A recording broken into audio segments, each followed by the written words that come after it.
Mang Kardun membenahi barang dagangannya, guratan-guratan tua di kening, wajahnya tetap kelihatan bening. Sejak setahun lalu kopiah putih selalu menghiasi kepalanya, menutupi rambutnya yang seluruhnya telah berwarna putih. Alhamdulillah Tong, kadang sepi kadang ramai, katanya menceritakan usahanya dengan bibir terus tersenyum. Dalam usia yang ke-67 ini Mang Kardun ditemani istrinya mengurus warung kelontong berukuran 3 kali 4 meter. Mang Kardun dan istrinya belum dikaruniai anak. Di usia yang senja mereka terlihat menikmati hidupnya.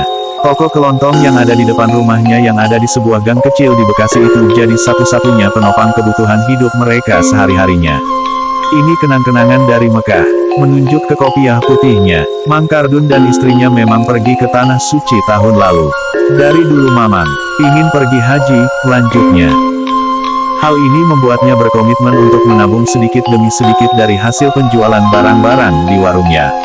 Saya mah pokoknya niat ingin sekali pergi ke Tanah Suci, lanjutnya. Bertahun-tahun sudah tabungannya, sesekali dihitungnya sekedar untuk makin menguatkan keinginannya. Kurang beberapa juta lagi, Nyai, cukup dah, beberapa tahun lagi, gak lama, katanya pada istrinya. Senyum Mang Kardun dan istrinya mereka.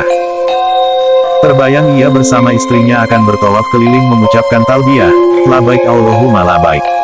Saat-saat yang diimpikannya bertahun-tahun, untuk menyempurnakan rukun Islam, rindu di hari tuanya mendekat kepada Sang Holik. Dalam hari-hari semangatnya berhaji itu, tiba-tiba sampai di telinganya sebuah kabar tentang tetangganya masuk rumah sakit dan harus dioperasi. Para tetangga sebenarnya sudah iuran membantu meringankan biaya rumah sakitnya. Tapi biaya operasi memang mahal. Mang Kardun tersentak.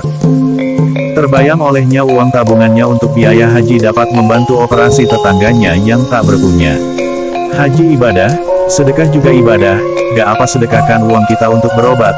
Ki, istrinya mendukung uang tabungannya bertahun-tahun itu diberikan untuk biaya tetangganya yang dioperasi di rumah sakit. Kang, terima ini ya, rezeki mah dari Allah, mungkin emang lewat saya, biarlah ini jadi jalan makin yang mendekatkan aku pada Allah. Moga-moga cepat sembuh, Kang, katanya sambil menyerahkan amplop tebal uang tabungannya yang berbilang tahun itu. Dipeluknya Mang Kardun dengan erat. Sedikit yang tahu ketulusan Mang Kardun dan istrinya ini. Ketika dokter yang merawat temannya ini heran dari mana ia bisa membiayai operasi yang mahal ini, maka sampailah cerita tentang uang tabungan Mang Kardun ini. Boleh saya dikenalkan sama Mang Kardun, Pak? Sambut sang dokter terharu. Maka ditemuinya Mang Kardun dan istrinya. Dan ditemuinya keteduhan seorang dermawan. Raut wajah yang kaya, meski dalam kesederhanaan hidup. Mang Kardun, saya ada rezeki, bolehkan saya ikut mendaftarkan bapak dan istri pergi haji bersama saya dan keluarga? Sang dokter menawarkan. Mang Kardun dan istrinya sejenak berpandangan. Tak kuat lagi menahan haru, dipeluknya dokter dermawan tadi. Allah Maha Kaya, ucapnya lirih di telinga dokter. Maka kakinya kemudian hadir di Baitullah, berhaji, dengan karunia dan rezeki dari Allah. Mang Kardun dan istri seakan mereguk hidangan Allah yang sempurna, buah dari kedermawanannya. Kisah Mang Kardun mungkin saja banyak terjadi kehidupan kita. Mang Kardun lain pun telah menggores hikmah kehidupannya sendiri. Atau bahkan telah pula sering kita alami sendiri. Dan selalu saja sedekah akan menyuburkan hati kita, memberkahi kehidupan kita.